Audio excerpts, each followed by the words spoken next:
Hello, ladies. Yes, I know. I asked if anyone would like videos of me recording excerpts of my books.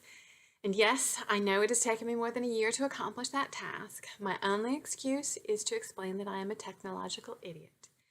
And perfect example of this is that I was trying to figure out how to record this, and I did the first few paragraphs before I realized that my webcam was on taking pictures, not on video.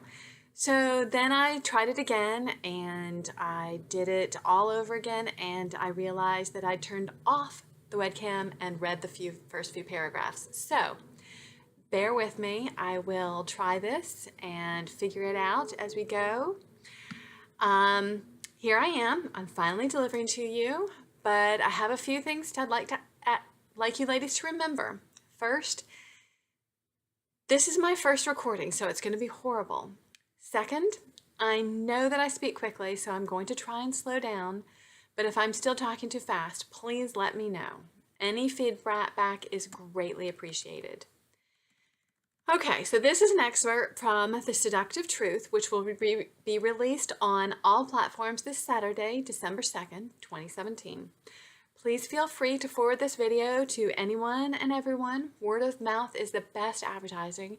So if you like my stories, please spread the word. Yes, shameless begging for new readers. Okay, here we go. This is Talia thinking initially. So much for the four of them grabbing a bottle of champagne, Talia thought, as she sipped the bubbly liquid from a crystal glass. Normally, she hated the stuff, but perhaps spending $1,000 on a single bottle versus the $10 she usually spent at the grocery store was the difference in quality. Go figure, she thought sarcastically. You look bored out of your mind, observed a deep voice behind her. Talia spun around, almost spilling the champagne as she tried to find the source of that incredible voice. When she spotted the man in the alcove behind her, she glared up at him. Lurk much? She asked, then wanted to bite her tongue. Sorry, that came out snippy. She bowed her head slightly, feeling ashamed. I don't usually come across so irritable. He chuckled and pushed away from the wall, his glass of something more interesting than champagne in his hand. Sorry for startling you like that. Talia took in the man's sandy blonde hair and almost gold eyes. He wasn't quite rugged, but nor could she call him handsome. He was somewhere in between, but the voice, goodness, his voice was amazing. It was like melted chocolate with a touch of satin to really make it smooth. So deep that it caused her to shiver as awareness raced through her whole body. Even her toes were tingling as he moved closer. Tilting her head back, she held her breath as he stood nearly toe to toe with her. Something about the man seemed familiar, but she couldn't quite place where she might have run into this man. Do I know you? She asked. Stephen Markham, he introduced, extending his free hand. Friend of Philip and groomsman for the week. And you are? She took his hand warily, still thinking that he was. When it came to her, it was still too late to pull back her hand. With a hiss, she tried to pull away, but he was too quick for her. You are that reporter turned commentator, Stephen Markham, that spouts the conservative Republican drivel on the radio once a week. He chuckled, not releasing her hand. And you must be one of the annoying bleeding heart liberals that call in to challenge me on a regular basis. She laughed, impressed with his quick wit despite her dislike of his political views. Bullseye. She tilted her head slightly as she looked up at him. I thought all of you guys had horns. His smile was quick and easy, relaxed even. I fluffed my hair to hide them tonight. Where's your tambourine with all of the ribbons hanging down to the ground? She grinned up at him. In my closet back home, I thought the sweet sounds of my tambourine would clash with the quartet at Lillian's wedding. His soft laughter, combined with the interesting crinkles around his eyes, captured her attention, and she pulled her eyes away, shocked at the way her body tingled just from the sound of his laughter. So you're one of the groomsmen. How do you know Philip? College, he replied. Same with me and Lillian, she replied, and the two of them turned to look out at the crowd of mingling guests. So you went to Tulane with Philip? She asked, wanting to hear his voice again. Yes, and ran track with him. He's also the one who suckered me into several political classes.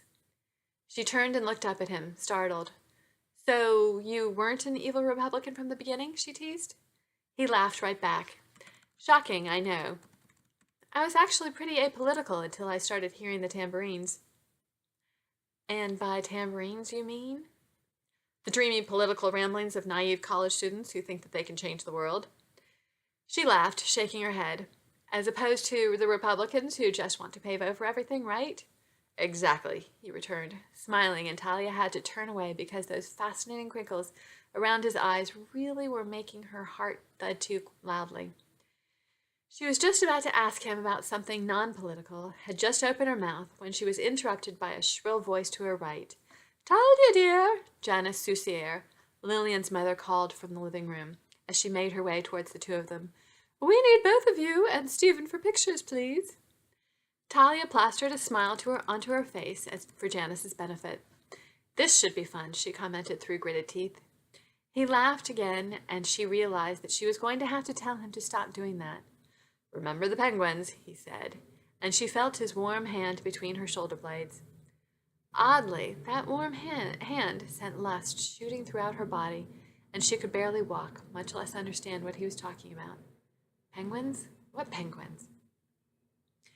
His thumb rubbed against her back, and he lowered his head as they moved through the crowd. Just smile and nod, boys, he quoted, and she understood. The movie. She couldn't remember the name of the movie, but she knew it had something to do with a zebra and a lion trying to be friends. And a giraffe? Yeah, the giraffe had tissue boxes on his feet for some reason. She hadn't seen the whole movie, but she'd watched clips of it as it played at other people's houses. Am I the lion or the zebra? She asked. That thumb moved up again, and he chuckled. I'm definitely the lion. I'm guessing you're the penguin trying to escape the zoo. That's the end of this excerpt. If you enjoyed it, go to the link below to pre-order.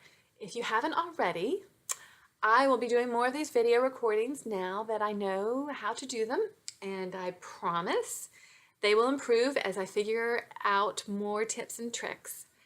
Thanks, everyone. Until next time.